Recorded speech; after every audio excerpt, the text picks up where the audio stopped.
إن الحمد لله نحمده ونستعينه ونستغفره ونعوذ بالله من شرور أنفسنا ومن سيئات أعمالنا. من يهده الله فلا مضل له ومن يضلل فلا هادي له، وأشهد أن لا إله إلا الله وحده لا شريك له، وأشهد أن محمدا عبده ورسوله. اللهم صل على محمد وعلى آل محمد كما صليت على إبراهيم وعلى آل إبراهيم إنك حميد مجيد. اللهم بارك على محمد وعلى آل محمد كما باركت على إبراهيم وعلى آل إبراهيم إنك حميد مجيد.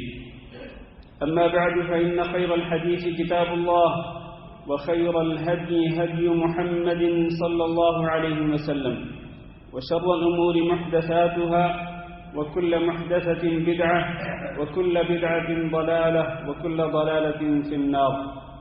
أعوذ بالله من الشيطان الرجيم. يا أيها الذين آمنوا اتقوا الله حق تقاته ولا تموتن إلا وأنتم مسلمون. يا أيها الناس اتقوا ربكم الذي خلقكم من نفس واحدة وخلق منها زوجها وبث منهما رجالا كثيرا ونساء، واتقوا الله الذي تساءلون به والأرحام إن الله كان عليكم رقيبا. يا أيها الذين آمنوا اتقوا الله وقولوا قولا سديدا يصلح لكم أعمالكم ويغفر لكم ذنوبكم، ومن يطع الله ورسوله فقد فاز فوزا عظيما. قابل عزت احترام دوستوں اور بھائیوں، اس ماہ مبارک کی خصوصیات میں سے ایک خصوصیت یہ ہے کہ اسی ماہ مبارک میں قرآن مجید نازل کیا گیا. اللہ تعالیٰ کا فرمان ہے، شہر رمضان الذی انزل فیہ القرآن. ماہ رمضان وہ مہینہ ہے کہ جس میں قرآن مجید کو نازل کیا گیا. فیہ ھدی للناس، جس میں لوگوں کے لیے ہدایت ہے. وبینات من الھدی والفرقان، اور ہدایت کی کھلی دلیلیں ہیں اور حق اور باطل میں فرق کرنے والی دلیلیں ہیں. تو اس مبارک مہینے کی ایک بہت بڑی خصوصیت اور فضیلت یہ ہے کہ اس میں آسمانی کتابوں میں سب سے افضل کتاب نازل کی گئی، اور اس مہینے میں بھی اس رات میں نازل کی گئی جس کو اللہ تعالی نے لیلۃ مبارکہ کہا. انا انزلناہ فی لیلۃ مبارکہ. اللہ تعالی نے اس کھلی کتاب کی قسم کھا کے فرمایا کہ ہم نے اس کو بابرکت رات میں نازل فرمایا.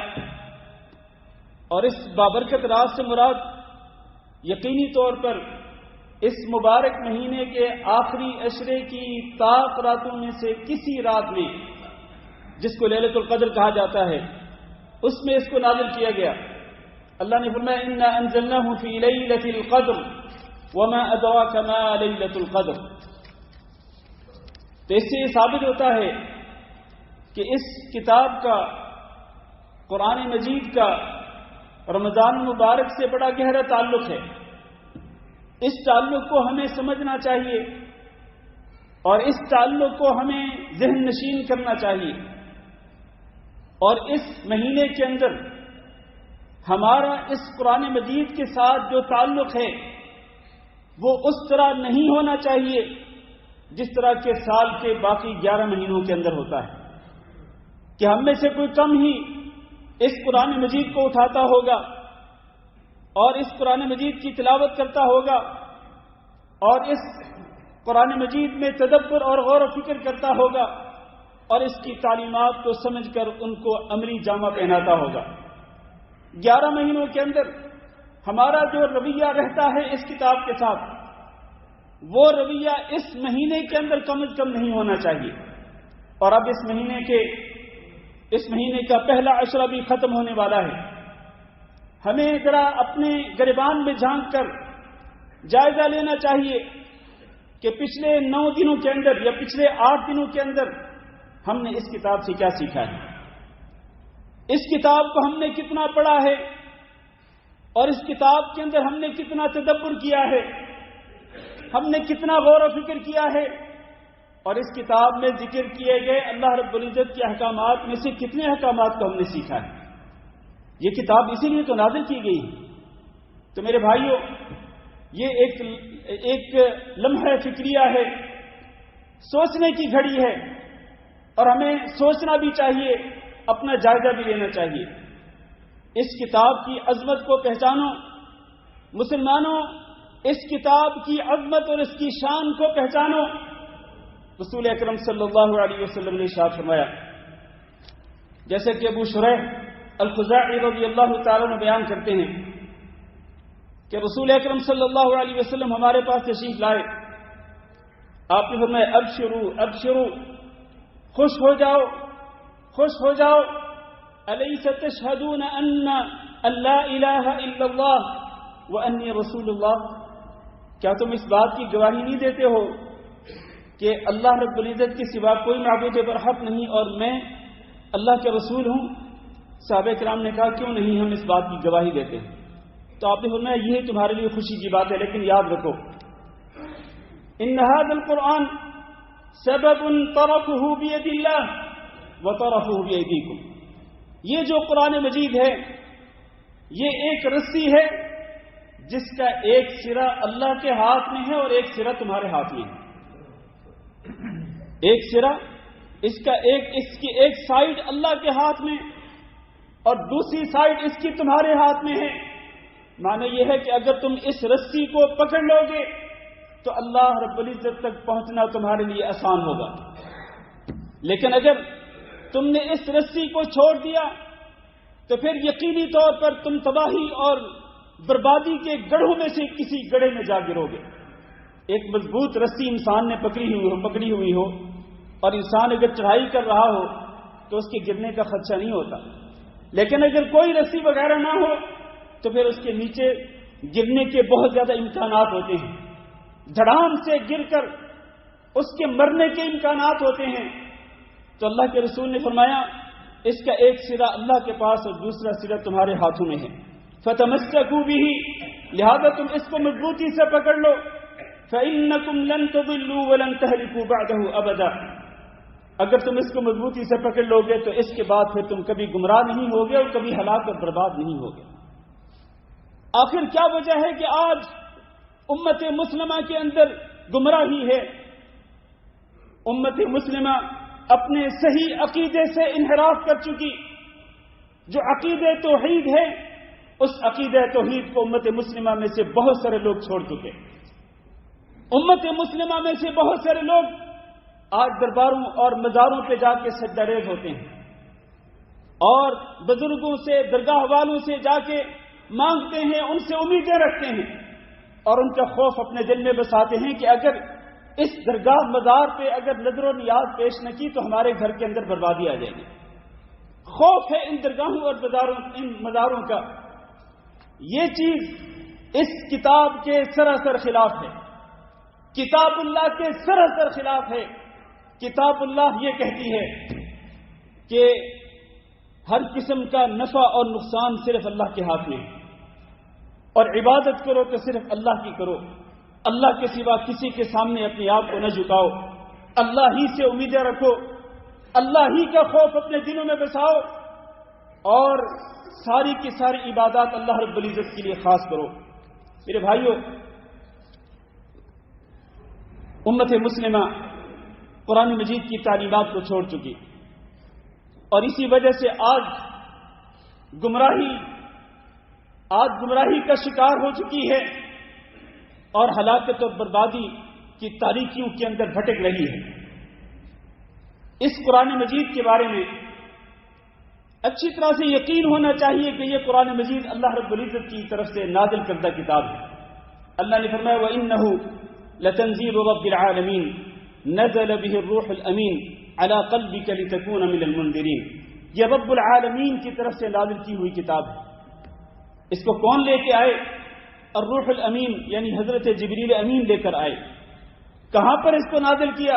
علی قلبک، اے محمد صلی اللہ علیہ وسلم آپ کے دل پہ اس کتاب کو نازل فرمایا، لتکون من المنذرین، تاکہ آپ ڈرانے والوں میں شامل ہو جائیں۔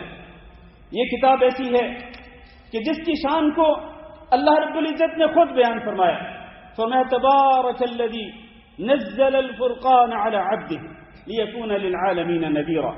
وہ ذات بڑی بابرکت ذات ہے کہ جس نے اس الفرقان کو نازل فرمایا۔ الفرقان وہ کتاب جو حق و باطل میں فرق کرنے والی ہے، صحیح اور غلط میں فرق کرنے والی ہے، اس کو اپنے بندے پہ نازل فرمایا۔ بلکہ ایک جگہ پہ اللہ رب العزت نے قسم کھا کر اس کتاب کی اہمیت اور اس کی قدر و منزلت کو واضح فرمایا، فرمایا فلا اقسم بمواقع النجوم، میں ستاروں کے گرنے کی جو جگہیں ہیں ان جگہوں کی قسم کھاتا ہوں۔ اور علماء نے لکھا ہے کہ یہ جو فلا اقسم ہے اس میں لا تاکید کے لیے ہے، یعنی میں بھرپور تاکید کے ساتھ، میں بھرپور انداز کے ساتھ میں قسم کھا کے کہتا ہوں۔ کیا اور کس کی قسم؟ ستاروں کے گرنے کی جگہیں، ان کی قسم کھا کے پھر اس کا آگے جواب کیا ہے؟ ایک بندہ قسم کھاتا ہے لیکن قسم کھا کے پھر آگے کو اور بات بھی کرتا ہے، اصل میں وہ قسم اس اگلی بات کے لیے کھا رہا ہوتا ہے۔ تو یہاں اللہ رب العزت نے قسم کھائی مواقع النجوم کی، اور پھر اس قسم کی عظمت کو بھی اللہ نے بیان فرمایا، وَإِنَّهُ لَقَسَمٌ لَوْ تَعْلَمُونَ عَظِيمٌ، اگر تمہیں علم ہونا یہ جو میں قسم کھا رہا ہوں یہ قسم بہت ہی عظیم ہے۔ ایک قسم کھائی بھرپور انداز سے، اور پھر اس قسم کی عظمت کو بیان فرمایا۔ اس کے بعد فرمایا إِنَّهُ لَقُرْآنٌ كَرِيمٌ، یہ کتاب قرآن مجید بڑی باعزت کتاب ہے۔ کریم کا جو لفظ ہے لقرآن کریم، کریم کا معنی ہے سب سے اعلیٰ، سب سے عمدہ، یعنی کتابوں میں سے سب سے عمدہ کتاب، اور آسمانی کتابوں میں سب سے اعلیٰ کتاب، کہ جس کے سامنے نہ باطل ٹھہر سکتا ہے نہ اس کے اندر باطل کی آمیزش ہو سکتی ہے۔ تو اللہ تعالیٰ نے قسمیں کھا کر اس کتاب کی عظمت کو بیان فرمایا۔ ایک اور جگہ پہ فرمایا حامیم والکتاب المبین، اس کھلی کتاب کی قسم، یاسین والقرآن الحکیم، اللہ تعالیٰ نے اس حکمت والے قرآن مجید کی قسم کھائی۔ صاد والقرآن ذی الذکر، قسم ہے اس قرآن کی جو کہ نصیحت والا ہے۔ یہ قسمیں آخر اللہ تعالیٰ بار بار کیوں کھاتا ہے؟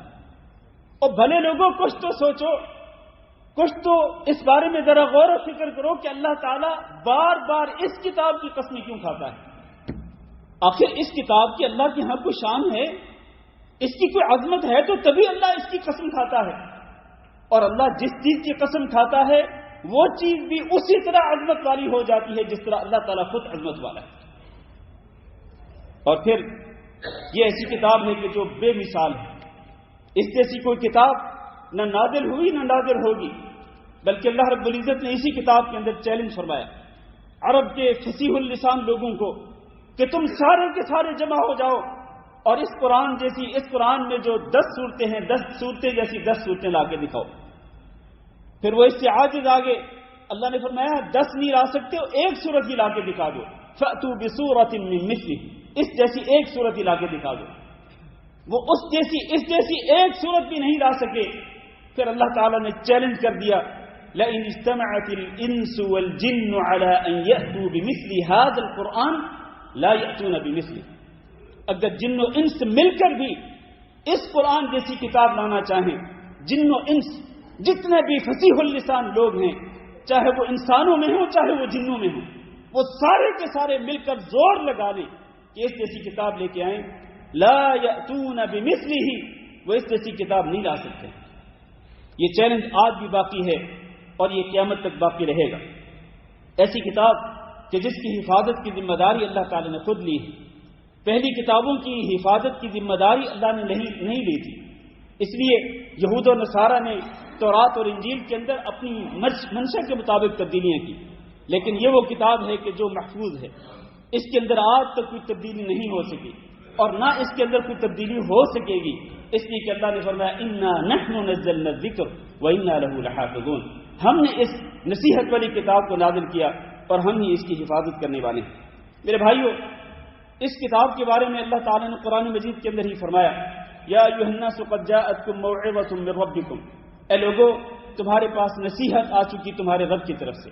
گویا کہ اس کتاب کے اندر نصیحت ہی نصیحت ہے۔ جو اس کو پڑھے گا، جو اس کے ترجمہ کا مطالعہ کرے گا، جو اس کی تفسیر کو پڑھے گا، اس کو نصیحت حاصل ہوگی۔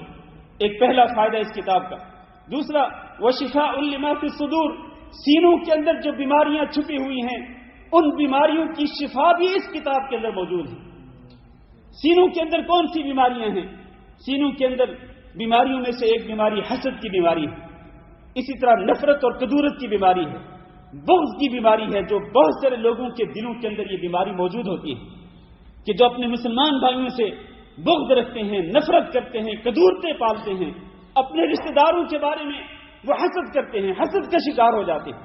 یہ کتاب ان دل کی امراض کے لیے بہت بڑی شفا ہے، وہدن، اور اس میں ہدایت بھی ہے، ورحمۃ للمؤمنین، اور اس میں مومنوں کے لیے رحمت بھی ہے۔ اگر کوئی شخص ہدایت لینا چاہتا ہو تو اس کو یقینی طور پر اس کتاب کی طرف لوٹنا پڑے گا، اور اگر اللہ رب العزت کی رحمتوں کے مستحق بننا چاہتے ہوں تو پھر آپ اسی کتاب کی طرف لوٹیں، اس کو اپنے سینے سے لگائیں، اس کو پڑھیں اور اس کے اندر غور و فکر کریں، اور اس کو اپنی زندگی کے اندر آپ اس کو عملی جامہ پہنائیں، تو اس طرح سے آپ کو ہدایت بھی ملے گی، اللہ رب العزت کی طرف سے رحمتیں بھی نصیب ہوں گی۔ میرے بھائیو، یہ قرآن مجید کیوں نازل کیا گیا؟ سب سے پہلے اس لیے نازل کیا گیا کہ ہم اس کی تلاوت کریں، اور تلاوت بھی کیسے کریں؟ اس طرح کریں جس طرح اللہ تعالیٰ نے اس کتاب کو نازل فرمایا ہے، ویسے نہیں جیسے عام لوگ کرتے ہیں کہ جس طرح حد ہو گئی ہے۔ میں حیران ہوتا ہوں کہ آپ اگر کوئی انگلش کی اگر کوئی بک آپ کے سامنے ہوگی تو اس کا جو تلفظ آپ کا ہوگا، اس کو پڑھنے کا تلفظ ہوگا، وہ ویسے ہی ہوگا جیسے انگریز پڑھتے ہیں۔ آپ اردو زبان میں کوئی کتاب پڑھتے ہیں تو اردو زبان کو پڑھتے ہوئے آپ کا تلفظ ویسے ہی ہوگا جیسے کہ اردو دان لوگوں کا ہوتا ہے۔ اور یہ قرآن مجید یہ عربی زبان کے اندر ہے، لیکن بے شمار لوگوں کا تلفظ اس کتاب کو پڑھتے ہوئے ویسا نہیں ہوتا جیسا کہ عرب لوگوں کا ہونا چاہیے۔ اجمیوں جیسا ایک تلفظ ہوتا ہے، اس کی ادائیگی ہوتی ہے، اور حروف کے جو مخارج ہیں ان مخارج کے اندر اس قدر گڑبڑ کی جاتی ہے، اس قدر مخارج کو توڑا موڑا جاتا ہے کہ اس کتاب کے پڑھتے ہوئے الفاظ کے معانی کے اندر فرق آ جاتا ہے، کیونکہ مخارج وہ نہیں ہوتے ہیں، تجوید کے جو اصول اور ضوابط ہیں ان کا خیال نہیں رکھا جاتا، تو اس لیے معانی تبدیل ہو کر رہ جاتے ہیں۔ میرے بھائیوں، اس کتاب کو پڑھیں اس طرح جس طرح کہ اس کو پڑھنے کا حق ہے۔ اللہ نے قرآن مجید کے اندر ارشاد فرمایا، الذین آتیناہم الکتاب یتلونہ حق تلاوتہ اولئک یؤمنون بہ، ہم نے جن کو یہ کتاب دی وہ اس کتاب کو اس طرح پڑھتے ہیں جس طرح اس کو پڑھنے کا حق ہے، یعنی تجوید کے قاعدوں اور اصولوں کے مطابق اس کی تلاوت کرتے ہیں۔ فرمایا اولئک یؤمنون بہ، حقیقت میں اس کتاب پر ایمان لانے والے لوگ بھی یہی ہیں۔ پھر آپ دیکھیں کہ اس کتاب کی تلاوت جو ہے، اس کے ویسے تو بہت زیادہ فضائل ہیں، لیکن اللہ رب العزت نے قرآن مجید کے اندر ایک چیز ذکر فرمائی، فرمایا ان الذین یتلون کتاب اللہ واقاموا الصلاۃ، بے شک وہ لوگ جو اللہ کی کتاب کو پڑھتے ہیں اور نمازیں قائم کرتے ہیں، وانفقوا مما رزقناہم سرا وعلانیہ، اور وہ ہم نے ان کو جو مال عطا کیا ہے اس میں سے وہ خفیہ طور پر بھی خرچ کرتے ہیں اور بعض اوقات ظاہری طور پر بھی خرچ کرتے ہیں دوسروں کو ترغیب دینے کے لیے۔ تو یہ جو تین کام لوگ کرتے ہیں، ایک اللہ کی کتاب کی تلاوت کرتے ہیں، دوسرا نمازیں پابندی کے ساتھ پڑھتے ہیں، اور تیسرا ہمارے دیے ہوئے رزق میں سے حسب توفیق خرچ بھی کرتے ہیں۔ فرمایا یرجون تجارۃ لن تبور، یہ اللہ تعالیٰ سے ایسی تجارت کی امید رکھتے ہیں کہ جس میں کبھی بھی خسارہ نہیں ہوگا۔ میرے بھائیوں، کتاب اللہ کی تلاوت کرنے سے آپ کو کبھی کوئی خسارہ نہیں ہوگا، بس یہ ہے کہ آپ ذرا اخلاص کے ساتھ، صدق کے دل کے ساتھ اس کے لیے وقت تو نکالیں، اور ڈیلی بیسس پر، روزانہ کی بنیاد پہ آپ اس کتاب کے لیے وقت نکالیں، اس کی تلاوت کریں اور اس کو سمجھنے کی کوشش کریں، اس کا جو ترجمہ ہے اس کا مطالعہ کریں، آپ کو یقینی طور پر فائدہ ہی فائدہ ہوگا، پرافٹ ہی پرافٹ ہوگا۔ یہ ایسی تجارت ہے اللہ رب العزت کے ساتھ کہ جس میں کسی خسارے کا امکان نہیں ہے۔ اور اللہ تعالیٰ نے، اللہ کے رسول صلی اللہ علیہ وسلم نے ارشاد فرمایا کہ تم اس کتاب کو پڑھا کرو، اس لیے کہ اس کتاب کو پڑھو گے تو ایک ایک حرف پہ 10 نیکیاں ملیں گی۔ آپ نے فرمایا کہ میں یہ نہیں کہتا کہ الف لام میم ایک حرف ہے، بلکہ الف ایک حرف ہے، لام دوسرا حرف ہے اور میم تیسرا حرف ہے۔ وہ کہ الف لام میم ان 3 حرفوں کو پڑھنے سے 30 نیکیاں آپ کو مل جائیں گی۔ اور میں نے ایک اندازہ لگایا ہے کہ یہ جو قرآن مجید مدینہ منورہ سے چھپا ہوا ہے اس کے ایک پارے کے 20 صفحات ہوتے ہیں، اور ایک صفحے کے اندر تقریباً 500 سے زیادہ حرف ہوتے ہیں، تقریباً 500 سے زیادہ حرف ہوتے ہیں۔ اگر ایک صفحے کے اندر 500 حرف ہوں اور ہر حرف پہ 10 نیکیاں ملیں تو یہ تقریباً 5000 نیکیاں بن جاتی ہیں۔ ایک صفحہ کو پڑھنے کا، ایک صفحے کی تلاوت کرنے کا اجر و ثواب جو ہے وہ کیا ہے؟ 5000 نیکیاں۔ اور اگر 20 کے 20 صفحات پڑھتے ہیں پورے پارے کے تو یہ نیکیاں کہاں پہنچ جاتی ہیں؟ یہ 1,00,000 نیکیاں ہو جاتی ہیں۔ ایک پارے کی تلاوت کرنے سے 1,00,000 نیکیاں ملتی ہیں۔ اور کئی خوش نصیب ماشاءاللہ ایسے بھی ہیں، خصوصاً رمضان المبارک کے اندر، جو ماشاءاللہ روزانہ کی بنیاد پہ کئی پارے پڑھتے ہیں، کئی پاروں کی تلاوت کرتے ہیں، اور کئی لوگ 3 دنوں کے اندر قرآن مجید کا ختم کرتے ہیں، کئی لوگ 1 ہفتے کے اندر قرآن مجید کا ختم کرتے ہیں۔ تو میرے بھائیوں، ایک پارے کی تلاوت کرنے پر 1,00,000 سے زیادہ نیکیاں ملیں تو اس سے زیادہ آپ کو اور کیا چاہیے؟ دوسری چیز جس کے لیے اس کتاب کو نازل کیا گیا وہ یہ ہے کہ اس میں تدبر بھی کرنا ہے، اس کو سمجھنے کی کوشش کرنی ہے، اس میں غور و فکر کرنا ہے۔ اللہ رب العزت نے قرآن مجید کے اندر ارشاد فرمایا کتاب انزلناہ الیک مبارک، یہ وہ کتاب ہے کہ جس کو ہم نے نازل کیا آپ کی طرف، مبارک، یہ بڑی بابرکت کتاب ہے۔ کس لیے نازل کیا؟ لیدبروا آیاتہ، تاکہ یہ لوگ اس کی آیات کے اندر تدبر کریں، غور و فکر کریں، سمجھنے کی کوشش کریں، نصیحت حاصل کرنے کی کوشش کریں، وَلِيَتَذَكَّرَ أُولُو الْأَلْبَابِ، تاکہ ہم نے جن کو عقل دی ہے نا وہ عقل والے اس سے نصیحت بھی حاصل کر سکیں۔ بلکہ ایک جگہ پہ اللہ رب العزت نے ڈانٹتے ہوئے ارشاد فرمایا افلا يتدبرون القرآن، کیا یہ قرآن مجید کے اندر تدبر نہیں کرتے؟ ام علی قلوب اقفالها، یا پھر ان کے دلوں کے اوپر تالے لگ گئے۔ اس لیے میرے بھائیوں، ہمیں اس کتاب کو سمجھنے کے لیے وقت نکالنا ہوگا، اس کا ترجمہ پڑھنا ہوگا، اس کی تفسیر کا مطالعہ کرنا ہوگا۔ جب ہم اس کو پڑھیں گے اور اس کے اندر غور و فکر کریں گے، تدبر کریں گے، تو قرآن مجید کی تاثیر ہوتی ہے، قرآن مجید اپنا اثر دکھاتا ہے۔ وہ اثر کیا ہے میرے عزیز بھائیو؟ ذرا توجہ کے ساتھ سنیے گا۔ اللہ نے اسی کتاب کے اندر ارشاد فرمایا اللہ نزل احسن الحدیث کتابا متشابہا مثانی، اللہ تعالیٰ نے بہترین کلام والی کتاب نازل فرمائی، بہترین کلام نازل فرمایا، اور وہ ایسی کتاب ہے کہ متشابہا، جس کے احکام ایک دوسرے سے اور اس کی آیات ایک دوسرے سے ملتی جلتی ہیں، مثانی، اور اس کو بار بار پڑھا جاتا ہے۔ اور میں ایک رپورٹ پڑھ رہا تھا کہ دنیا کے اندر سب سے زیادہ جس کتاب کو پڑھا جاتا ہے وہ یہی قرآن مجید ہے، سب سے زیادہ جس کتاب کی تلاوت کی جاتی ہے، سب سے زیادہ جس کتاب کو پڑھا جاتا ہے وہ یہی قرآن مجید ہے۔ تو فرمایا مثانی، اس کتاب کو بار بار پڑھا جاتا ہے، اس کی تلاوت کو ریپیٹ کیا جاتا ہے، لیکن اس کا اثر کیا ہوتا ہے؟ تقشعر منہ جلود الذین یخشون ربہم، وہ لوگ جو اپنے رب سے ڈرتے ہیں تو ان کے رونگٹے کھڑے ہو جاتے ہیں۔ اس کتاب کو پڑھ کر، اس کتاب کو سمجھ کر ان کے رونگٹے کھڑے ہو جاتے ہیں۔ وَتَلِينُ جُلُودُهُمْ وَقُلُوبُهُمْ إِلَىٰ ذِكْرِ اللَّهِ، اور اس کو پڑھنے کے بعد ان کے دلوں کے اندر نرمی پیدا ہو جاتی ہے، ان کی جلدوں کے اندر نرمی پیدا ہو جاتی ہے اور اللہ کے ذکر کی طرف متوجہ ہوتے ہیں۔ یہ قرآن مجید کی تاثیر ہے۔ لو انزلنا هذا القرآن على جبل لرأيته خاشعا متصدعا من خشية الله، اگر ہم اس قرآن مجید کو پہاڑ پر نازل کرتے تو آپ اس پہاڑ کو بھی دیکھتے کہ اس کے اندر بھی اللہ کا خوف پیدا ہو رہا ہے۔ لرأيته خاشعا متصدعا من خشية الله، اور اللہ کے خوف کی وجہ سے، اللہ کی خشیت کی وجہ سے وہ پہاڑ آپ دیکھتے کہ پھٹا جا رہا ہے، وہ ٹکڑے ٹکڑے ہو رہا ہے۔ قرآن مجید کا اتنا اثر ہے، پہاڑ جو ہے وہ پھٹ سکتا ہے، پہاڑ ریزہ ریزہ ہو سکتا ہے، لیکن اس کتاب کو پڑھنے کے باوجود اور اس کتاب کے کئی ختم کرنے کے باوجود ہمارے دلوں پر اس کا اثر کیوں نہیں ہوتا ہے؟ اس کی وجہ ہی یہی ہے بنیادی طور پر کہ ہم نے اس کے اندر تدبر نہیں کیا. ہم اس کے الفاظ کی تلاوت تو کر لیتے ہیں، ختم بھی کر لیتے ہیں، لیکن کبھی اس کے ترجمہ کو پڑھنے کی زحمت نہیں کی، کبھی اس کی تفسیر کا مطالعہ کرنے کی زحمت نہیں کی. اس لیے اس قرآن مجید کا ہمارے اوپر اثر نہیں ہوتا.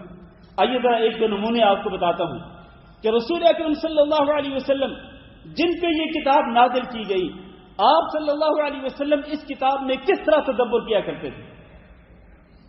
حضرت عائشہ رضی اللہ تعالیٰ عنہ بیان فرماتی ہیں، حدیث ذرا توجہ سے سنیے گا، صحیح ابن حبان کے اندر یہ حدیث ہے.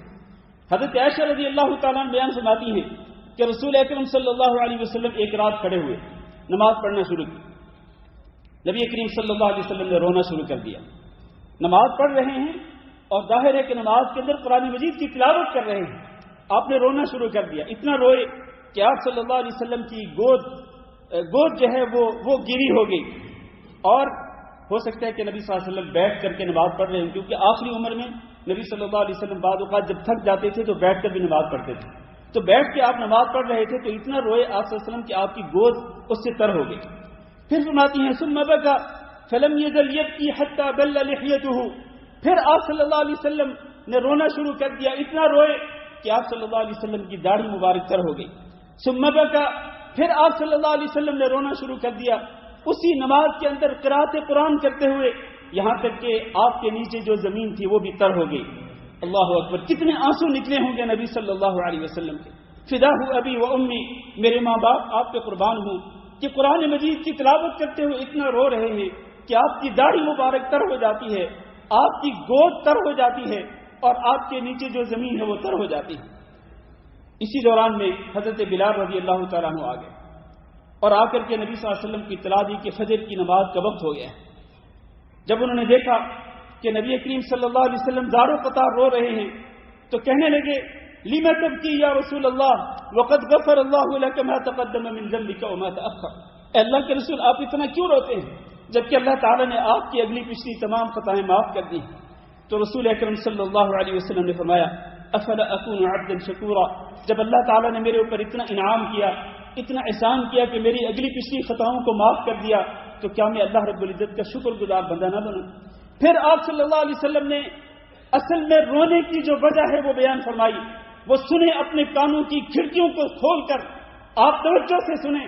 نبی صلی اللہ علیہ وسلم نے فرمایا لقد نزلت علی اللیلۃ آیہ، آج رات میرے اوپر کچھ آیتیں نازل ہوئی ہیں.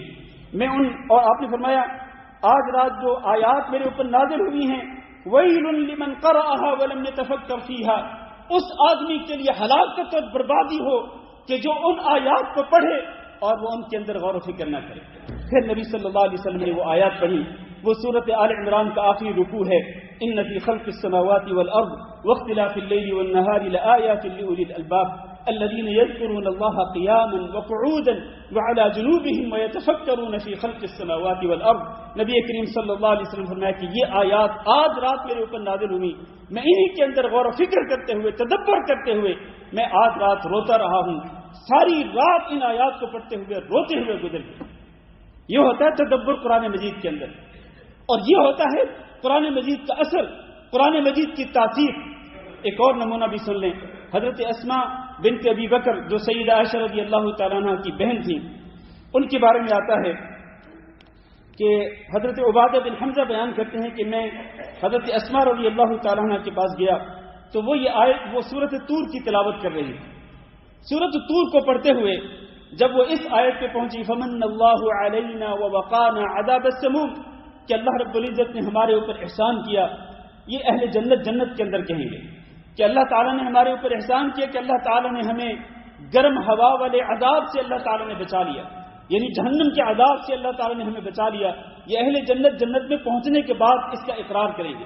تو اس آیت کو جب حضرت اسماء رضی اللہ تعالیٰ نے پڑھا تو اس پر رک گئی اور پھر اس کو بار بار پڑھنے لگی، بار بار پڑھنے لگی. رو رہی ہیں اور پڑھ رہی ہیں، رو رہی اور پڑھ رہی ہیں. کہتے ہیں کہ میں وہاں پر کھڑا رہا کافی دیر تک، لیکن میں جتنی دیر تک رہا حضرت اسماء مسلسل اسی آیت کو ریپیٹ کر رہی تھی اور رو رہی تھی، بار بار پڑھ رہی تھی. کہتے ہیں میں وہاں سے چلا گیا، بازار میں گیا، میں نے اپنا کام کیا. جب واپس لوٹا تو میں نے دیکھا کہ اسماء رضی اللہ تعالیٰ نے ابھی تک اسی آیت کو پڑھ رہی تھی اور رو رہی تھی. یہ ہوتا ہے قرآن مجید کے اندر تدبر، اور قرآن مجید کے اندر غور و فکر ہمارے لیے تو مشکل ہو جاتا ہے۔ اگر تراویح کی نماز کے اندر حافظ صاحب تھوڑی سی لمبی قرات کر لیں تو دنیا اس کے خلاف کھڑی ہو جاتی ہے، اور خود ہمیں تو بہت ہی کم توفیق ملتی ہوگی۔ تو میرے بھائیوں، قرآن مجید کو اللہ تعالیٰ نے اسی لیے نازل فرمایا ہے کہ ہم اس کی تلاوت بھی کریں اور اس کے اندر تدبر بھی کریں، اور اس کے اندر اللہ تعالیٰ نے جو احکامات ذکر کیے ہیں ان احکامات کو سیکھیں، ان احکامات پہ عمل کریں۔ اللہ تعالیٰ سے دعا کرتے ہیں کہ اللہ ہم سب کو اس کی توفیق دے۔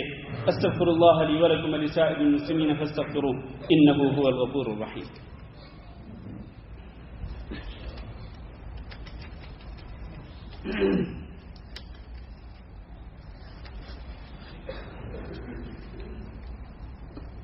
إن الحمد لله نحمده ونستعينه ونستغفره ونعوذ بالله من شرور أنفسنا ومن سيئات أعمالنا من يهده الله فلا مضل له ومن يضلل فلا هادي له وأشهد أن لا إله إلا الله وحده لا شريك له وأشهد أن محمدا عبده ورسوله اللهم صل على محمد وعلى آل محمد كما صليت على إبراهيم وعلى آل إبراهيم إنك حميد مجيد اللهم بارك على محمد وعلى آل محمد كما باركت على إبراهيم وعلى آل إبراهيم إنك حميد مجيد ثم بعد میرے عزیز بھائی اور دوستو، جیسا کہ میں نے پہلے خطبہ میں عرض کیا کہ ہمیں اس قرآن مجید کے بارے میں اپنے رویے کا جائزہ لینا ہوگا۔ ہمارا اس کتاب کے ساتھ رویہ کس قسم کا ہے؟ ورنہ یہ بات یاد رہنی چاہیے کہ قیامت کا دن ہوگا، اللہ رب العزت کی عدالت عالیہ ہوگی، اور وہاں پر رسول اکرم صلی اللہ علیہ وسلم لوگوں کے خلاف ایک رٹ کریں گے، ایک کیس دائر کریں گے۔ رٹ کرنے والے، کیس دائر کرنے والے کون؟ حضرت محمد صلی اللہ علیہ وسلم۔ عدالت عالیہ کس کی؟ اللہ رب العزت کی، کہ جس میں انصاف ہوتا ہے، اس پہ ظلم نہیں ہوتا ہے۔ اور اس کیس میں اصل شکایت کیا ہوگی؟ اللہ کے رسول صلی اللہ علیہ وسلم فرمائیں گے وقال الرسول یا رب ان قوم اتخذوا هذا القرآن مہجورا۔ حضرت محمد صلی اللہ علیہ وسلم شکایت کرتے ہوئے کہیں گے کہ اے میرے رب، ان قومی، بے شک میری قوم نے، اتخذوا هذا القرآن مہجورا، میری قوم نے اس قرآن مجید کو چھوڑ دیا۔ میرے بھائیو، آپ اندازہ کر سکتے ہیں کہ جب حضرت محمد صلی اللہ علیہ وسلم اپنی امت کے ان لوگوں کے خلاف شکایت کریں گے اللہ رب العزت کی بارگاہ میں کہ جنہوں نے اس قرآن مجید کو چھوڑ رکھا ہے، پھر آپ اندازہ کر سکتے ہیں کہ اللہ رب العزت کا فیصلہ کیا ہوگا ان لوگوں کے بارے میں۔ اور قرآن مجید کو چھوڑنا تین قسم کا ہے۔